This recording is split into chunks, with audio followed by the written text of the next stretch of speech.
Hello, my name is Bob Batiste. I'm Public Works Manager for the town of Hammonton, and I'd like to welcome everyone here for our public information meeting. There's the second one we're having associated with the town of Hammonton bicycle and pedestrian master plan that's being developed by Sam Schwartz and Associates. They're using a grant that was applied for from the town of Hammonton to NJDOT, and the town was lucky enough to have NJDOT accept that. And we have the team of Sam Schwartz have also done a number of different studies throughout the state of New Jersey and other locations.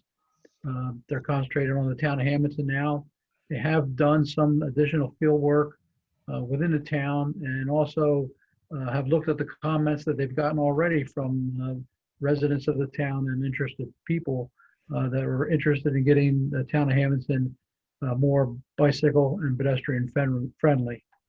So with that, I could turn the meeting over to Stephen Wong, who basically can update everyone on where we stand at this point and what the future might hold.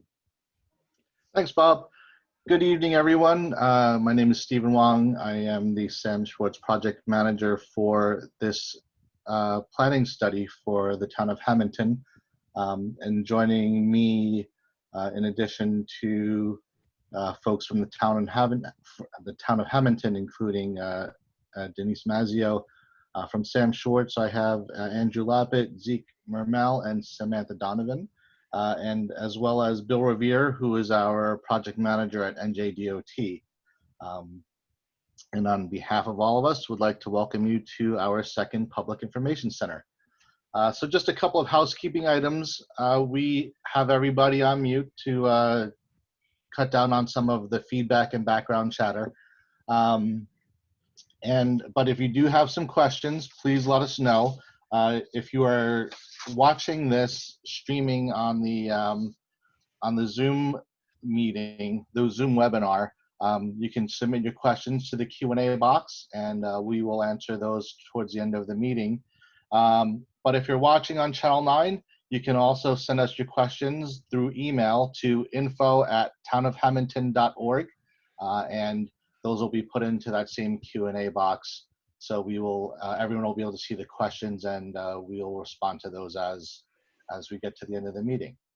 So I'm going to turn the meeting over to Sam Donovan, my colleague, and she's going to walk us through what we have for you today, which includes a lot of the feedback we've gotten from the community. Sam? Okay, hi everyone. As Steve said, there are three main parties that are involved in this project: Sam Schwartz, DOT, and the town itself. Today, as it is the second Public Information Center, we will be going through the public engagement results and some of the potential improvements and recommendations that you all will see in the final report. We'll go through what the next steps are to get us to that final report, and there will be time at the end for some Q&A. At the first Public Information Center, we went over the data collection efforts which have been completed, as well as the existing conditions analysis. So first, we're going to start off with a quick icebreaker poll. We will be asking a poll question later on in the presentation, so we just want to double check that everyone knows how to make it work. So I'm going to open the poll right now. It's a silly, fun question. If you answer it wrong, maybe you'll get kicked out of the town. I'm not sure what the policy is, but it looks like everybody knows how to use it. Okay, awesome. So everybody's answering correctly, which is a good sign. 11, 12, 13. 2 people didn't respond. I assume I'm one of them. Okay, perfect. Now, can you guys see the results on your screen? No, they haven't shown up. Okay, so if I click End Polling, Share Results. There you go. Perfect. Perfect. Okay. So now we all know how that works. Everyone gets to stay in the town. Nobody gets kicked out yet. Okay, so stop share results. Close that window. Okay, so first we're going to go over some of the public engagement results. So there were two major components to our public engagement efforts for this project. First was the community survey, and the second is the interactive map. Both of these were posted on the webpage that we have for this project through the Town of Hammonton's website. For both of these tools, we had a great turnout. For the community survey, we had a total of 69 responses. And for the interactive map, we had a total of 157 interactions. So for the definition of an interaction, there were a few different options for how you could participate with this mapping tool. The first is placing something new on the map yourself. So whether that was a biking or walking route or a barrier to walking or a desired destination. The second option for participating in this map was to interact with something already existing. So something that another user had already dropped onto the map. So there were options when you clicked on one of those to either agree or disagree with it or place an additional comment underneath. So if you wanted to piggyback off of their comment, you could do so. And that's included in this tally that you see here. So first, going through the community survey, there are 3 areas of focus. First will be the deficiencies that are outlined. So these are aspects of Hammonton that could use a little bit of improvement. The second are opportunities or existing pros that already exist within the town that we can highlight in the report. And the third is desires, so what the community would like to see more of. So for deficiencies, these were the top 4 that appeared after the, when we looked at the results for the survey. When you look at the percentages underneath, just make sure you note that multiple answers could have been selected, so these numbers are not going to add up to 100%. So the first are tree roots and other hazards make the sidewalks hard to use. The second is that there's too few sidewalks and people don't feel safe walking to their destinations. The third is that sharing the road with cars feels unsafe. And the fourth is that there's not enough space for bicycling and people don't feel safe. You can see that sharing the road with cars by far had the highest percentage. So second is opportunities. So 39% of respondents felt that the sidewalks that do exist, because it was listed as a deficiency that there weren't enough of them, but the sidewalks that are existing in Hammonton are welcoming, stress-free, and protect people from speeding cars. And the second is that there are enough destinations within walking or biking distance. And then with the desires, again, this is the top 4. People from Hammonton that responded to this survey would like to see wider and safer sidewalks. They would like to see protection from speeding cars. They would like to see off-street walking and biking paths and on-street bicycle facilities. So you can see a lot of these tie into the deficiencies that were listed before. So another aspect of the survey went over which roadways feel unsafe and stressful for walking and for biking. So the roads you're going to see in front of you right now are specifically for walking. So 68% of people felt that Egg Harbor / Moss Mill Road was unsafe. 63% said Chew Road. 57% said First Road. And 50% said Second Road. For biking, 74% stated Egg Harbor Road / Moss Mill Road, 64% stated Central Avenue, 62% said Bellevue Avenue / 12th Street, and 60% said Fairview Avenue / 13th Street. So Egg Harbor / Moss Mill Road was listed in the most unsafe and stressful for both walking and biking. That is important to note, and we will definitely take that into account when we're looking at recommendations specifically for this roadway. So the second aspect of our public engagement was the interactive map. So this is a screenshot from the website that the interactive map is hosted on. The interactive map is still up there. You cannot place new things on it, but if you wanted to go through some of the other ones we don't chat about today, you can go to that website and click on some of them to see what people said. That link, I believe, is still up on the web page. If it's not, we can get it back up there for people that want to look through it. So just a quick refresher for anybody that used the map or for anybody that hasn't seen it. The green lines there are desired biking routes. The dashed blue line that you see over on White Horse Pike, that is a desired walking route. And the dark blue solid line is going to be other. So specifically for that one, that was a route that people wanted for biking and walking. The icons that you see, the red person is a barrier to walking. The red bike is a barrier to biking. The triangle with the exclamation point is a safety concern. The blue, what do you call that, point of interest marker is a desired destination. And then the green bicycle is a desired bike parking location. So we're going to go through a couple of these today. The first one here is this intersection is a mess. Maybe a circle would improve it, or a traffic light. No one ever knows when it's their turn and it's hard to see if cars are coming. So this is specifically the Central 3rd and Vine intersection, which we will be looking to make recommendations for. The second one on here is on Chew Road. There are no sidewalks, very small shoulders, and it's heavily trafficked by trucks.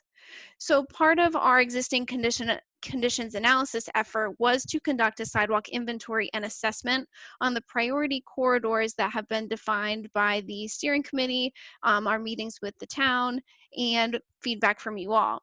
So within that sidewalk inventory, we have taken note of the missing sidewalk on Chew Road. And with that information combined with these comments about it being heavily trafficked by trucks, we will make sure to include closing that gap or providing some sort of alternative pedestrian facility along that roadway as a recommendation.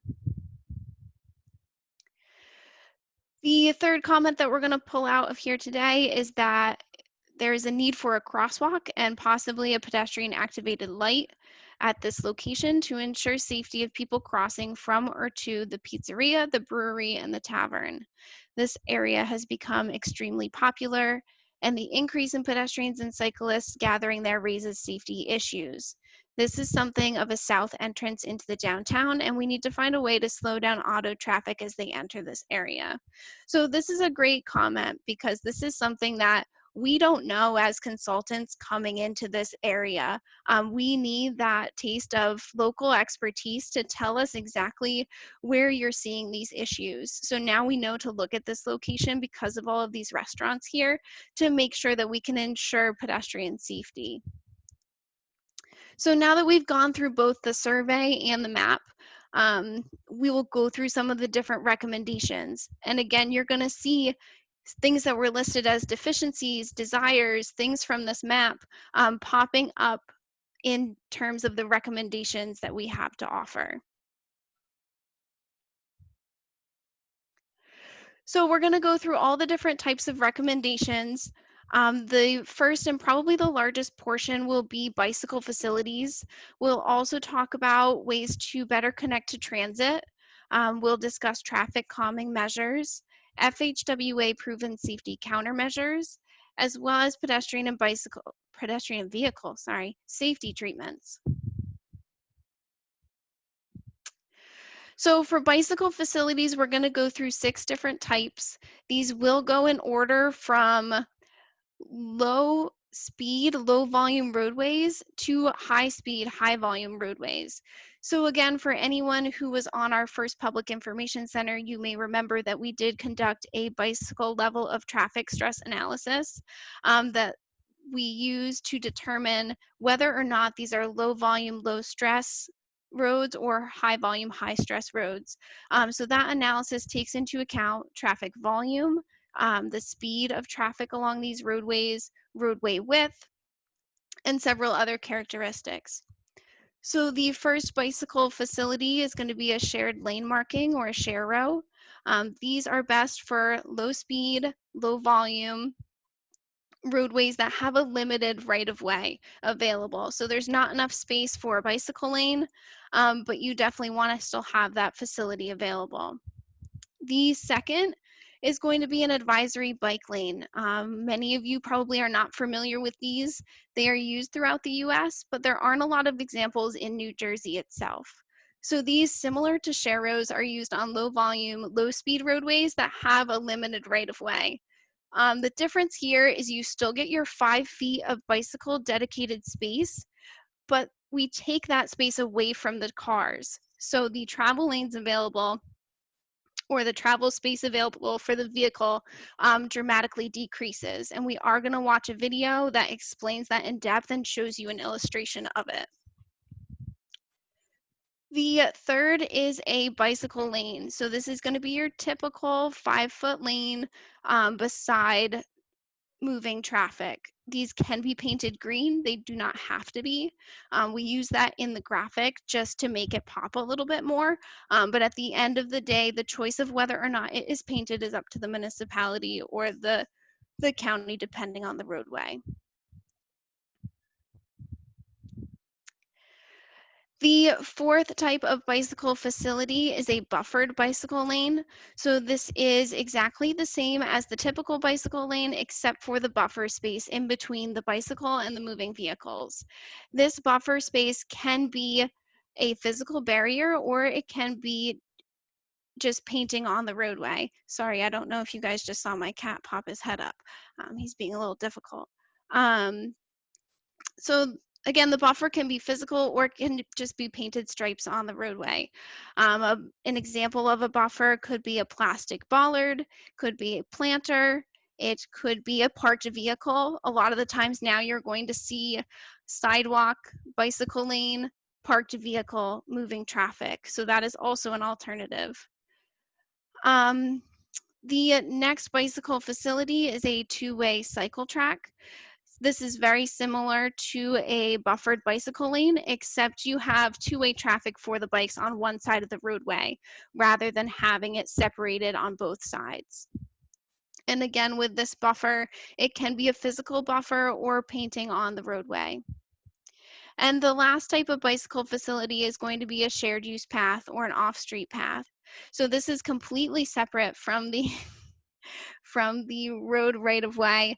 And this is best for high volume, high stress roadways that really are not realistic to have bicyclists on. It can follow exactly parallel to the roadway. Sometimes you'll see these beside roadways that have parks. They'll go into the parks and wind around a little bit. There's a lot of flexibility when it comes to a shared use path. Okay, so I promised you a video on advisory bike lanes, so we're gonna do that. Panelists, if you can't hear the audio or there's an issue, please just let me know so I can fix that. Ottawa is about to be one of the first cities in Canada with advisory cycling lanes. Popular in Europe and in the US, the system is great for adding cycling lanes to streets where they wouldn't otherwise fit. Narrow roads with low volume traffic and low speeds. Here's how they work. Traffic from both sides share one center lane. Cycling lanes are placed on each side of the road. When there are two drivers traveling in opposite directions, the vehicles move into the cycling lanes to pass each other safely. What happens if there's a bike in the cycling lane? Whoever is in front has the right of way. Vehicles travel behind the bike, but can then move back into the center lane when it is safe to do so. It is a whole new way for drivers and cyclists to share the road. Find out more at ottawa.ca.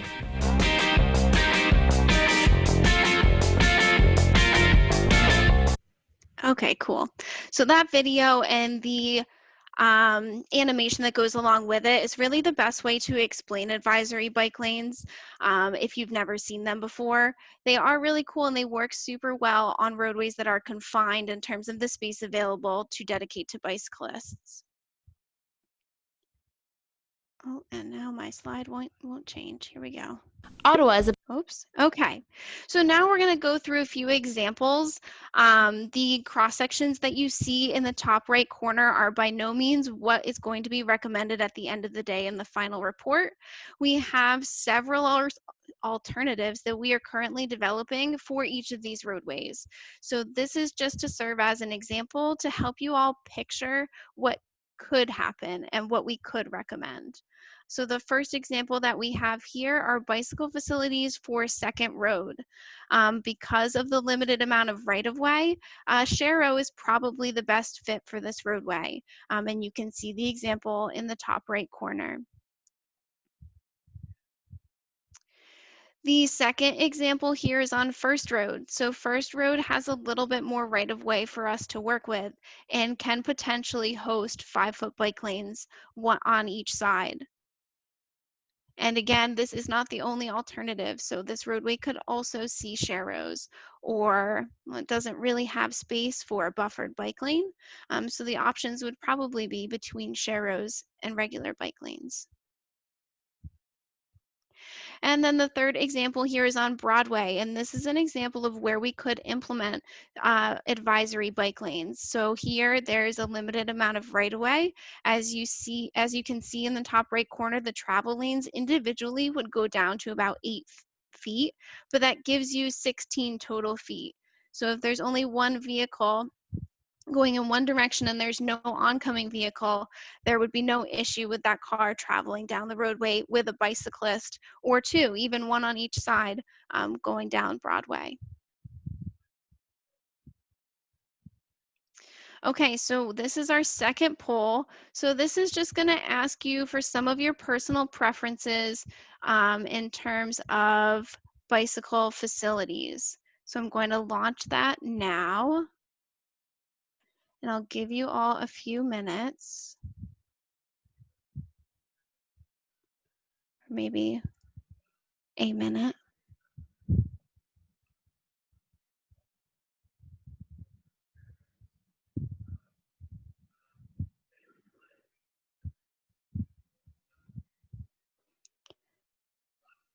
Is nobody answering because it's not showing up or because you all fell asleep? I think it just needs a minute to, to consider. Immediate response is no thought. There we go.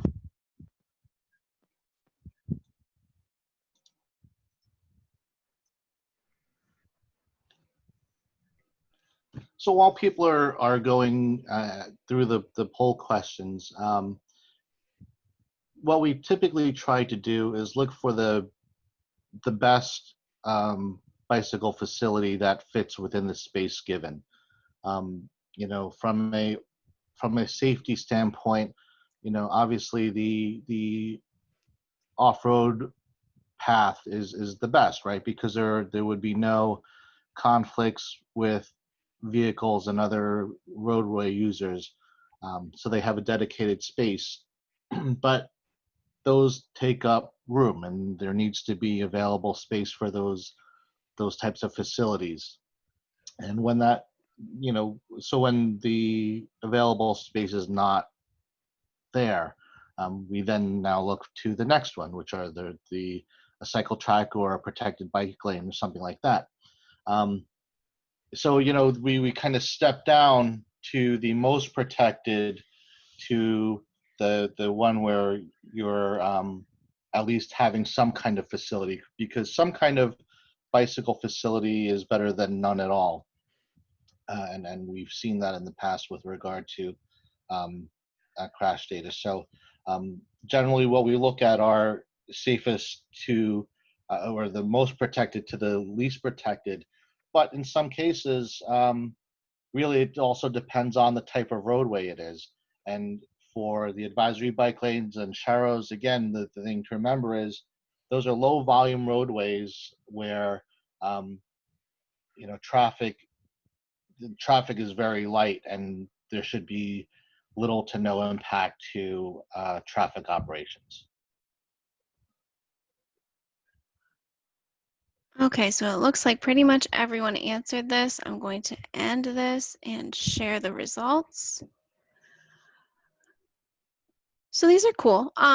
So people overall prefer the advisory bike lanes to sharrows. It gives you a dedicated space to bike in, which is always a huge plus. As Steve said, most people would prefer, and we do too, off-street bicycle paths to on-street when it's possible, with 71% of people preferring it to 29% saying on-street. And then when it comes to the protection or the buffers, whether it's a physical object or a painted space, 79% of the folks here said they would prefer physical objects over painted. Cool. Okay, so stop sharing results. And Close that. I just wanted to say that's great feedback. So, in certain cases, when we come to the next public information center and we have all these concepts developed, for the different roadways, in some cases we'll have the different alternatives and we'll go through the same kind of polling to gauge which of the alternatives the community would like to see. Right. Yeah, so instead of just giving you one example of what it could exist on the roadway, we could put all three up there on the screen for you guys to vote on and let us know what you prefer. Okay, how do I get this? Here we go. Okay, so after bicycle facilities, we will also be focusing on improving connections to transit. So this could mean bike racks on buses, ensuring ADA accessibility both around and at the train station, and bike racks. So especially for the bike rack one, that's when something like the interactive mapping tool really comes in handy for us, as you all have already pointed out some of the spots that you would like to see bike racks placed at. So those will, of course, be included in any sort of bike rack recommendations or map that we will develop for the final report. Next are traffic calming measures. So these could include curb extensions and bump outs, neck downs and chicanes, speed humps, raised crosswalks, and raised intersections. These all help to ensure that drivers are slowing down, whether that means as you approach an intersection or if there's a mid-block crossing. There's a lot of different locations where these type of traffic calming measures are incredibly beneficial. The next one is FHWA proven safety countermeasures. So this is a list of safety treatments that FHWA develops. These are all proven to improve safety. And whenever possible, we will include one or multiple of these in our recommendations. So you will see some of these listed here. Maybe we've already discussed in this presentation, but you'll also see many of them in the final report and at the next Public Information Center when we present more of the recommendations at specific locations. Some of them are included in this slide as well. So these are pedestrian crossing islands, sidewalk improvements, pedestrian hybrid beacons, and rapid rectangular flashing beacons. Also, road diets, lane reductions, turning improvements, and modern roundabouts. And those are most of, if not all of the basic recommendations that you're going to see within the final report. An example, and this ties back to the interactive mapping tool again, is a roundabout. That comment that was left on Central 3rd and Vine asked if we could consider a circle for that intersection, and that is something we are doing to determine the feasibility of placing a roundabout there. Not a circle, a roundabout. Sorry, roundabout. So some action items and next steps. So the next two things are really going to be Public Information Center number 3. This is where we will present specific recommendations at those locations throughout Hammonton. And then Public Information Center number 4, which will present to all of you the draft final report. So now we have some time for questions and answers. Again, as Steve mentioned at the beginning of this presentation, there is a Q&A box that you should be able to find at the bottom of your screen. If you have any issues locating it, there is also a chat box that you should have access to. If you are watching on any of the live stream options, you can also send an email to info@townofhammonton.org, which is on the screen in front of you. And I actually can't see the Q&A box, but I'm sure all of you can. Or I can close the presentation and stop the screen share.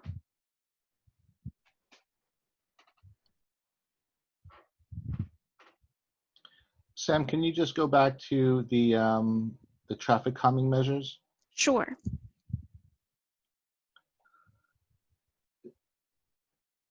So, I think based on a lot of the comments we received through the survey and on the wiki map, seems like speed of the vehicles is certainly a concern for many of the people, if not all of the people who responded to the surveys. That's why we sort of came up with the traffic calming measures. And I think at the first pick, we talked about curb extensions and bump outs, and just a little bit more information about those is that, typically at intersections, a curb extension would be used to narrow the crossing distance for the pedestrians so that they are exposed to live traffic a little bit less. It also allows the pedestrians to be further out in the road while still being on the curb. And that really allows the drivers of the vehicles, to see the people a little bit better. They become more visible because they're sort of out, in the driver's line of sight a little bit more. And as for, with regard to reducing speeds, just looking at it from the driver's eye, the roadway looks a little bit more narrow and it draws more attention to the intersection because, as you're driving, you see something a little bit different. So it has the effect of slowing down people as they slow down to process what they're seeing. And that's really a lot of what the traffic calming measures are. So, when you look at these traffic calming measures, curb extensions and the neck downs and chicanes, those and the speed humps too, they all serve the same purpose. It's really providing a visual cue to the drivers that something is happening here, and automatically people generally slow down for that.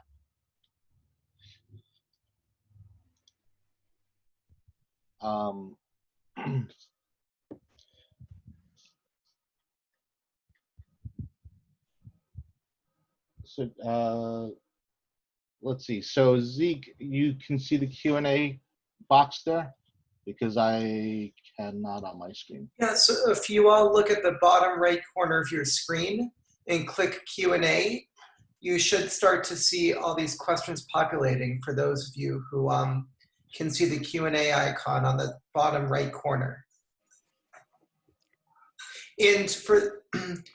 And if you don't see the Q&A as a backup, you can always type in the chat box alternatively. Okay, so we do have a few questions here. I'm actually gonna stop my share so that I can open it. So the first question we have here is, have you considered paving the dirt path around the football and baseball fields for leisurely biking at the lake?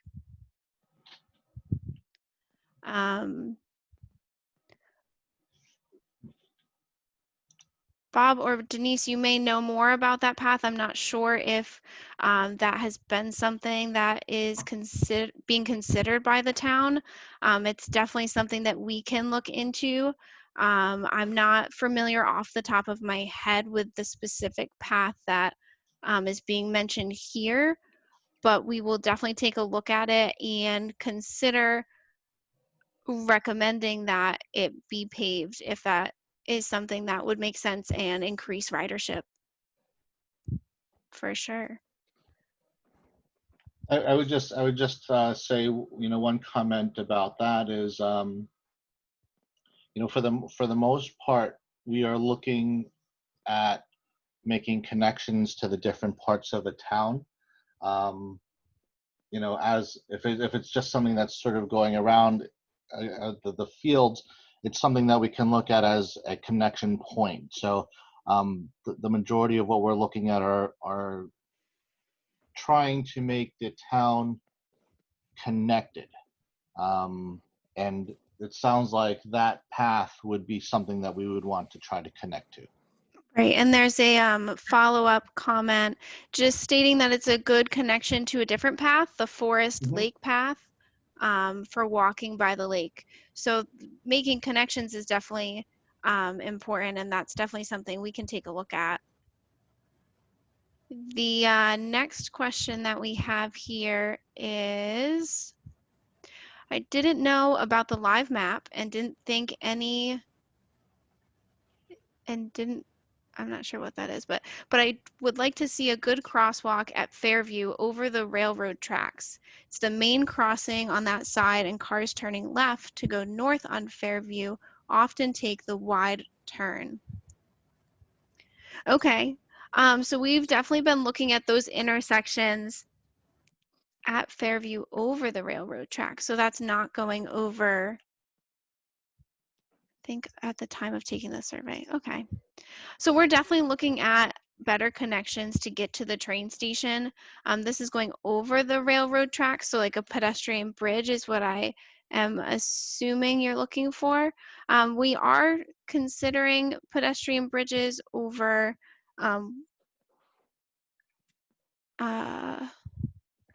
Steve, that's, oh, it's on the west side of town. Okay. So we can definitely look at where the railroad tracks are at Fairview to see what we can do about a crossing over it.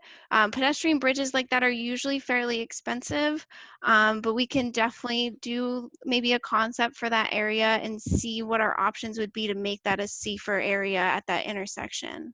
Right. So, going back to traffic calming and a perfect example would be a curb extension at an intersection. So one of the other benefits of having curb extensions are it tightens the turn radius. So what happens with roadway design as you're looking at an intersection?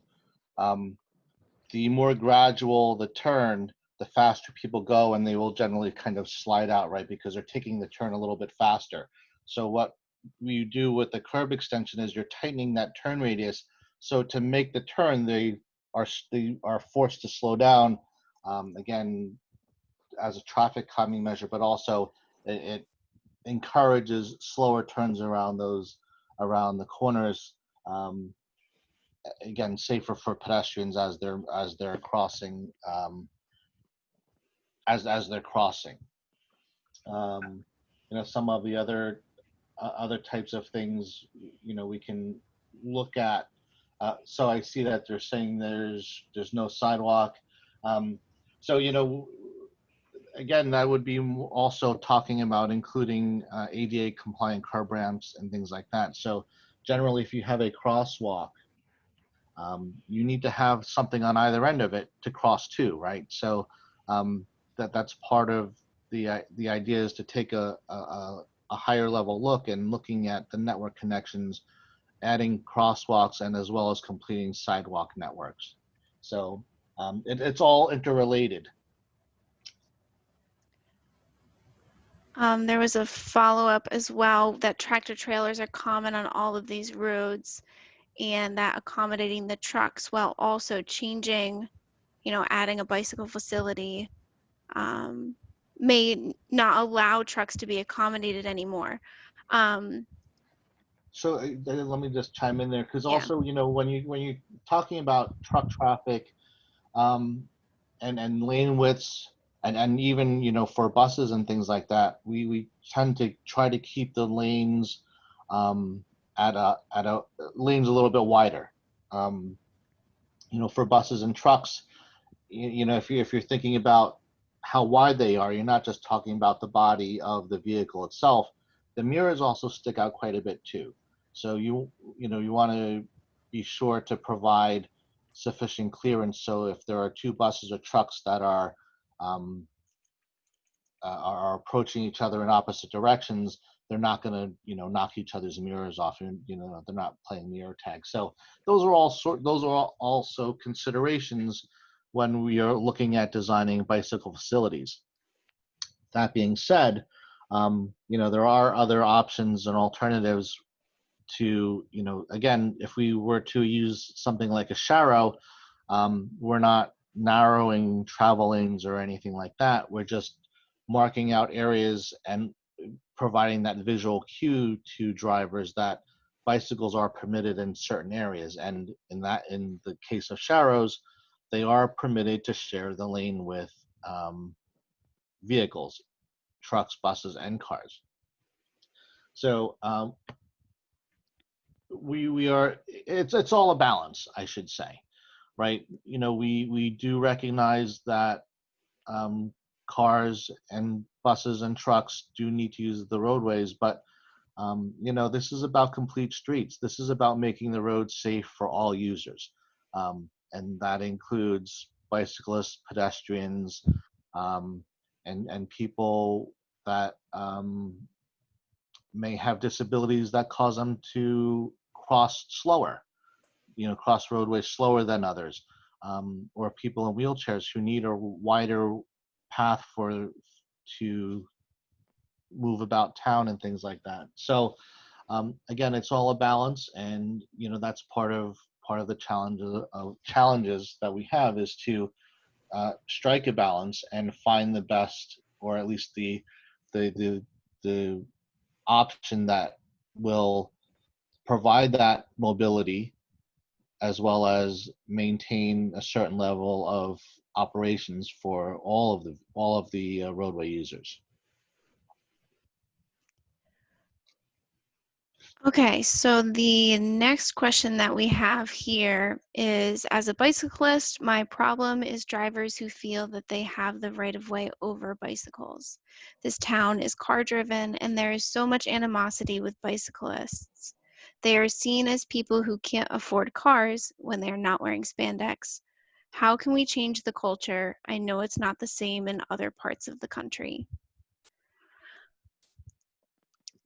Well, I mean, that answer is pretty easy, right? As we start developing a more robust bicycle infrastructure, bike lanes, protected bike lanes, Sharrows, and people start using the roadway more, then it becomes more commonplace, and that does change the behavior of drivers. Just having the facilities there and people using them. And that's one of the things we've seen with certain roadways, and when they're redesigned, people say, well, why do we need bike lanes there when no one rides there now? Well, they're not riding there because they don't feel safe. The old saying is, if you build it, they'll come. And as you start building out an infrastructure that is promoting and encouraging bicyclists, and again, we're not just talking about the recreational riders that are in their spandex, with their fancy road bikes. We're talking about families, and when you start seeing the families out there, that changes how people drive. And does it happen overnight? No, but as you start developing a stronger identity as a bicycle-friendly and pedestrian-friendly town, and where people are choosing to ride and walk more, that changes how the drivers act and react when they see these, when they see other people in their quote unquote space. So I think that is, that's the goal here, right? We're not talking about immediate overnight changes. We're talking about changes that occur over time, in 1 to 2 to 3, 5 years. And really it goes back to this plan. The final product here is to give the town an opportunity to document that the residents of Hammonton, this is what they want, this is what they'd like to see. And based on that, the town has the ability to look for grant opportunities to implement these things. The money is out there, the grants are out there, and getting those grants starts with this plan. So when we hear more input from the community, again, the people who live here, the people who visit here, that's how everything starts changing. The towns the places where you're right, where people don't frown on bicyclists and things like that. It didn't just happen. They've been working at it for quite some time. So we're a little bit behind other parts of the country, but at the same time, we're ahead of a lot of other places, especially in New Jersey. So, I guess I'm asking for a little bit of patience, and also your input is important to this project.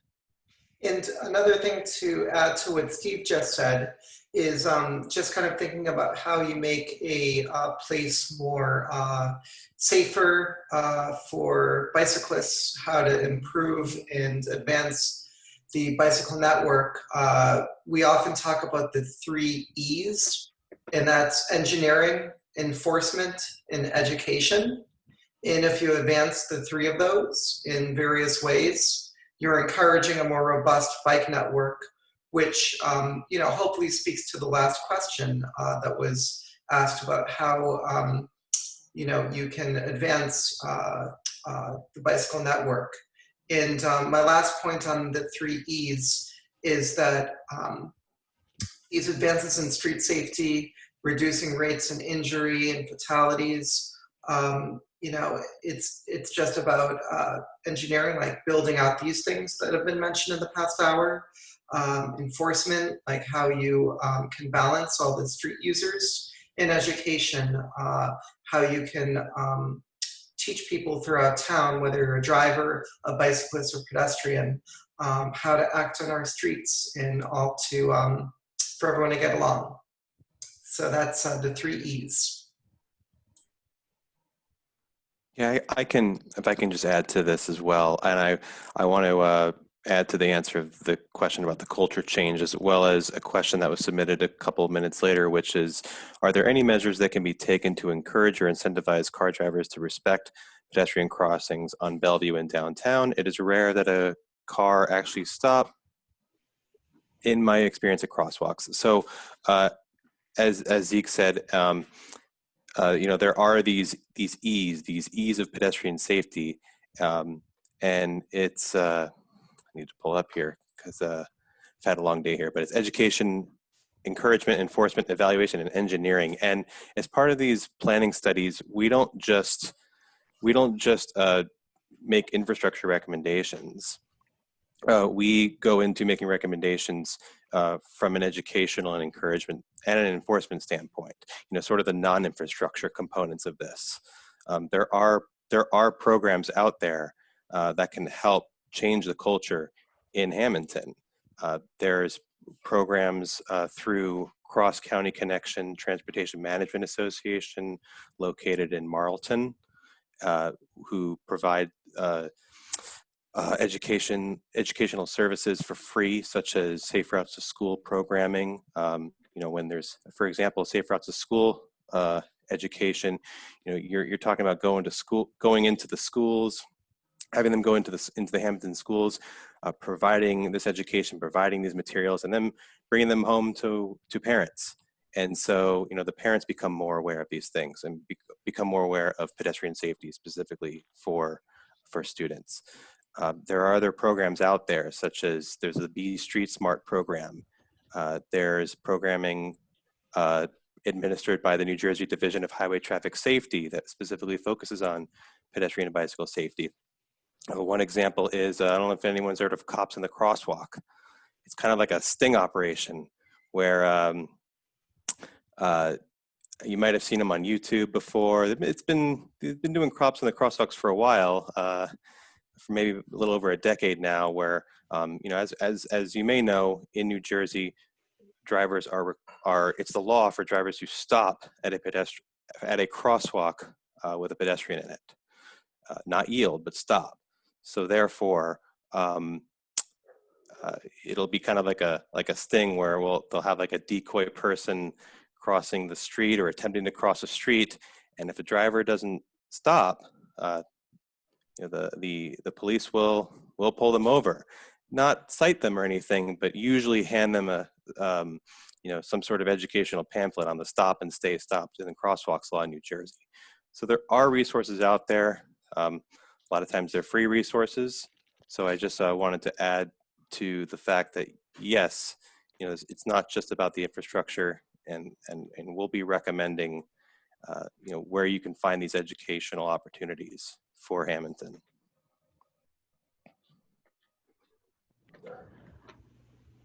Okay, so the next comment that was submitted, it says they also did not catch the live map in time, but they did notice a lot of people walk and bike to and in the cemetery between First and Chew Road. So a connection along Chew Road from 11th would be safer for a lot of users than to walk in the roadway. So we can definitely take note of that and add it to our list of things to consider based on public feedback. Andrew went over the next one, which was the measures to incentivize car drivers to respect pedestrians. Had the wrong date on my And then the next question is non-permanent or painted bump outs, are they being taken into consideration also? Yes. So non-permanent and painted bump outs are being taken into consideration along with the option of a physical barrier. So definitely both of those will be considered and put into the final report. And then the last question here, I didn't see, but I assume the Egg Harbor 12th Railroad Ave main intersection is a part of the general messed up area. It's largely a car lane issue, but several corner connections lack pedestrian crosswalks entirely. Yes, we have taken a look at that intersection and we are currently working on recommendations for that area to improve the pedestrian facilities there, definitely. Okay, so that's all of the questions that are put in here. If anybody has any last minute ones they'd like to submit, I'm just going to clear them as answered. Did any of the panelists have anything else to add before we wrap up this presentation?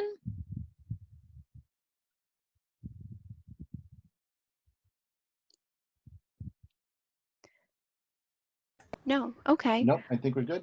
I got one thing. Bob Batiste. Yeah. At the planning board meetings, a lot of times people were talking about increasing safety, and I think that's one of your corridors along the Whitehorse Pike. On Main Road, near Plymouth Road and Broadway intersection, down the street there's like 128 townhouse units, and then there's some also apartments that are just opened up. I think another 40 apartment units. Right now, in order for them to traverse from their particular location to some of the commercial, they'd have to walk down a portion of Plymouth Main Road that does not have sidewalk, and then walk along the northeasterly side of the Whitehorse Pike that does not have sidewalk, and there's very little shoulder along the Whitehorse Pike. So I don't know if you could take a look at that from a safety measure. Maybe we can talk to DOT about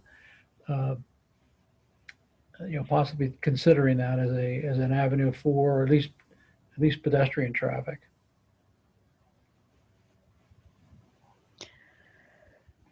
The other thing I'm going to send you, Sam and Steve, is I sent you the one with New Jersey Transit, the old train station, about a possible bus pull-off area.